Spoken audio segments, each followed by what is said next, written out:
Turn your living room into a joyful, hands-free playroom with CoComelon Sing and Play with JJ. Your child sings, moves, and learns right alongside JJ and friends, all on the big screen. It's designed thoughtfully to spark speech, rhythm, and coordination through songs and active play. Try an ad-free, safe, and interactive way to make screen time part of their learning and growth. Parents love how easy it is, voice-controlled and frustration-free. Kids love every moment of singing, laughing, and playing along. It's fun for them, and it's feel-good for you. Available now in the Volley app on your smart TV. Just search Volley in your TV's app store and start your free trial of CoComelon Sing and Play with JJ today. That's CoComelon Sing and Play with JJ, available now in the Volley app on your smart TV. Search Volley and start your free trial today. Volley.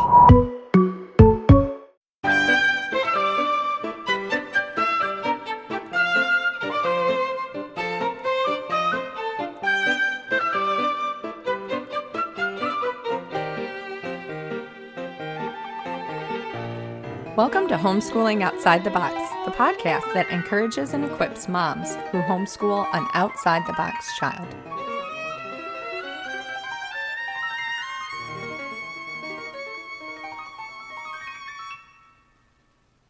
Hey there, I'm Cindy Renna, and this is episode 7, Nurturing Your Preschooler's Soul. It was a beautiful fall day. The air was crisp but mild, and you could just feel the seasons changing. Our family piled in the car and drove to a nearby apple orchard. We have been visiting Apple Charlie's since I was a little girl, and it is a tradition I love to carry on with my 4 children. We picked apples, visited the petting farm, inhaled the intoxicating smell of freshly baked donuts, went on a hayride, and when we left, we felt full, and not just because of the treats we bought. While the apples may have fed our bodies, the day had fed our souls. Nurturing your preschooler's mind and body are important parts of raising your child, but nurturing your preschooler's soul is the most crucial piece of the triad.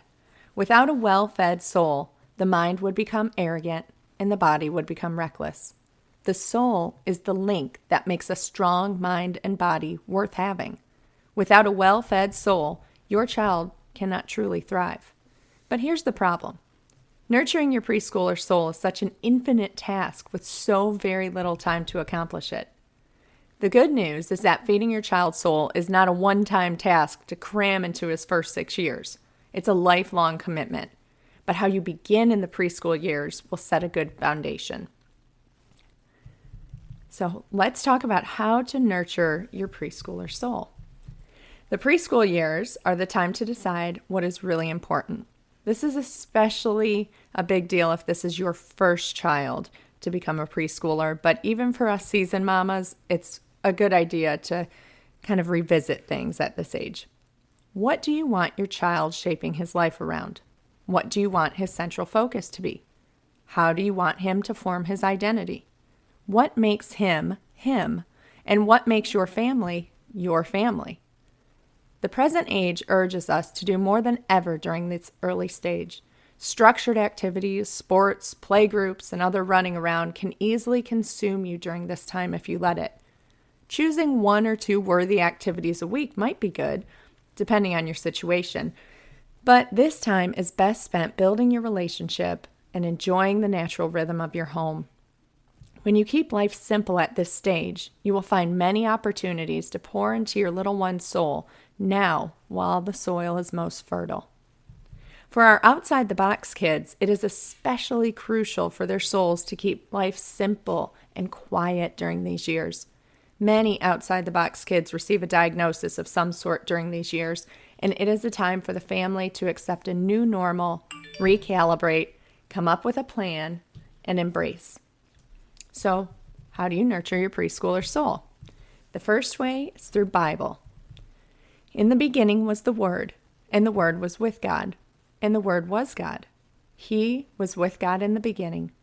Through him all things were made. Without him, nothing was made that has been made. In him was life, and that life was the light of men. John 1, 1 through 4. The end. I mean, really, we could stop there.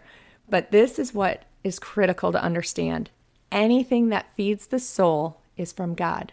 Anything lovely and beautiful and nurturing and good comes from Him, and it all points back to Him. Reading your child the Bible, therefore, is the utmost soul-nourishing activity you can do. In the preschool years, a storybook Bible is your best bet for introducing your child to the Word. There are many, but our favorite, hands down, is the Jesus Storybook Bible by Sally Lloyd Jones. By Sally, I might have got that name wrong. I'm going to put it in the show notes. It's Lloyd Jones, I believe. I also have put some other suggestions on our preschool book list for the well-read child. That link will be in the show notes as well. All right, the other way is music. Music tells us how to feel. You are forming your child's tastes in the preschool years, and what is being poured into his ears, and consequently his soul, matters. It matters a great deal. If you don't agree, I would like you to sing, in its entirety, the theme song to your favorite TV show growing up. I bet you can. Music has been an integral part of history from the beginning.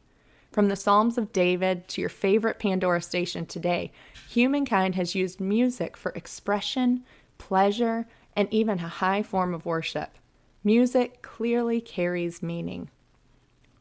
This is the question I want you to ask. What is the soundtrack of your child's preschool years? Is it depleting twaddle or full of pop culture messages? Or is it life-giving? Good music is not age-sensitive. While there are a few artists worthy of your child's time, you may want to steer clear of much of the stuff produced for children. Here's my test. If your child's music makes you want to put your head through a wall when it comes on, you probably shouldn't be playing it. So some of our favorites for the preschool years are classical collections. Hands down, the best one is Beethoven's Wig, the sing-along symphonies. And again, all these are going to be in the show notes, so don't try to write them down. If you don't have time, you can just click on the links later at cindyrenna.com under podcasts. All right, another great classical CD is Little Einstein's classical collection. And then the Best Of series. So you can do any composer, the best of Beethoven, the best of Gershwin, the best of Mozart. They've got a ton to choose from. Okay, the other category would be hymns.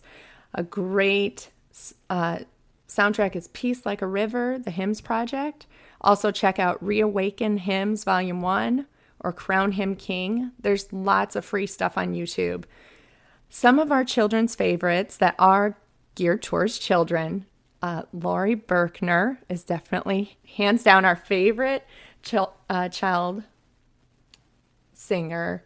We also love We Sing Bible Songs, We Sing America, and some great lullabies are Hide 'Em in Your Heart lullabies, Hidden in My Heart, A Lullaby Through Scripture, and It's a Big World. We are also big fans of Renee and Jeremy. Okay, art. Let's talk about art. If music tells us how to feel, then art shows us what to feel. Beautiful in sight, true art will captivate the soul and move the emotions to joy. The best way to expose your preschooler to great art is through picture books and wall art. There are many, many choices for picture books, and sadly, many of those choices are terrible ones when it comes to art. If your 5-year-old can replicate the art in the book to perfection, then it probably isn't art at all. Look for picture books that strike you as gorgeous, that catch your breath, that are full of details. Look for something that you could rip the page out of and hang on your wall. Also, I've listed tons of great picture books to choose from on that preschool book list for the well-read child that I mentioned earlier. You can get your copy in the links. As for wall art, be careful to heed Charlotte Mason's words regarding art in general. But as a matter of fact, the minds of children and of their elders alike accommodate themselves to what is put in their way. And if children appreciate the vulgar and sentimental in art, it is because that is the manner of art to which they've been habituated. Charlotte Mason, Volume 1, page 308. Children are never too young to be surrounded by beauty. And as with music, you are cultivating their affections in the early years. Poetry. I'm going to open with a great quote from the book Emily by Michael Bedard. "What is poetry?" I asked. He laid the wilted petals in his palm. "Listen to Mother play. She practices and practices a piece, and sometimes a magic happens, and it seems the music starts to breathe. It sends a shiver through you. You can't explain it, really. It's a mystery. Well, when words do that, we call it poetry." Ah, poetry. I dare say this is the most misunderstood and perhaps even feared subjects that homeschoolers tangle with. I have always loved poetry, even as a child, so while I cannot understand the struggle some feel, I can assure you that there's something out there for everyone. For those who do not have a natural affinity towards poetry, I beg you, give it a chance for the sake of your child. If you would like to see a full explanation of benefits, I'm going to put a link to an article that you can look up and see how great poetry really is. But I will try to explain a few things and win you over in just a few bullet points. So the first is that poetry allows us to peek into the soul of another human being. It has been around just about forever. It's one of the oldest art forms, so it must be worth a second look. Poetry has genres within itself, so there's truly something for everyone. If you say you don't like poetry, I would argue that you haven't found the right poetry, for yourself yet. Reading it is fun. I have never met a child who didn't like a nursery rhyme, one of the most foundational types of poetry. And the last is poetry builds family culture. Do you know what goes really great with poetry? Tea and cookies. Try it, and I bet you'll agree. Again, I've listed our favorites on that preschool book list for the well-read child. So if you haven't gone over there yet, go ahead and grab your copy. All right, another way to nurture your preschooler soul is through the great outdoors. Now, I've already written a full post on this topic that I will put in the notes, and I plan to do a podcast episode on it as well. So I'm not going to go too in-depth here. The short of it is that Charlotte Mason felt very strongly about young children spending large chunks of their time outside. And if you try it, I bet you will too. Some of the benefits of being in the great outdoors include working your child's attention to detail, providing solace and refreshment, and growing a reverence for life. All right, on to family traditions, rhythms, and values. These are the pillars of life that mark the passing of your time in our day and year, as well as help develop who we are as a family, and by extension, who you are helping your child to become. It all sounds very lofty, but played out in real life, it's quite simple to be intentional about these things. Family traditions, for instance. Think about seasons, holidays, and birthdays. Do you visit the pumpkin patch every fall? Do you catch fireflies together in the summer? Does your child wake on his birthday to a special song? What does Christmas morning look like in your family? These are times that you want to be intentionally building memories. You do this by putting some traditions in place. Not only can they help your child feel like his world is more predictable, which is an especially important thing for an outside-the-box child, but this gives everybody something to look forward to. When God created the seasons, I cannot help but think it was a beautiful message to us about how we should live. Rhythms. Rhythms are bite-sized traditions. This is the flow of your day, your week, and your month. So what do you do every morning? What does your bedtime routine look like? When do you read, play, and clean? Your home life follows a certain cadence, and it needs to be an intentional one that you have set out to achieve. Chaos will always prevail if you let it. By setting a rhythm to your day, you are creating a firm boundary against letting chaos take over. That's not to say that some days will be hectic. Of course, these days will come. But I bet you will find that these days come when your family is off from its natural rhythm. Values. Having a strong value system answers the most foundational question for your child. Who am I? What do you stand for as a family? What beliefs do you hold central?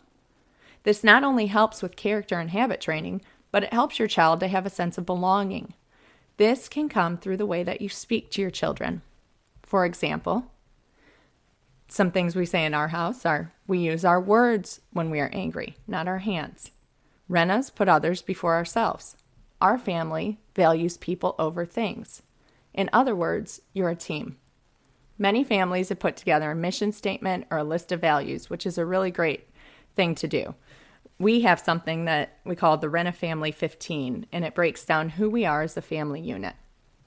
There's a great book that you can read by the Clarksons, Clay and Sally Clarkson, and it's called Our 24 Family Ways, a family devotional guide.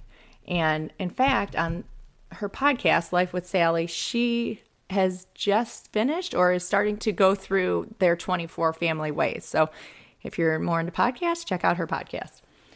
All right, so let's recap. During the preschool years, the best way to nurture your child's soul is to choose a few great storybook Bibles and read to your child daily. Expose your child to meaningful music. Expose your child to beautiful art. Read your child large selections of worthy poetry. Spend lots of time together in the great outdoors.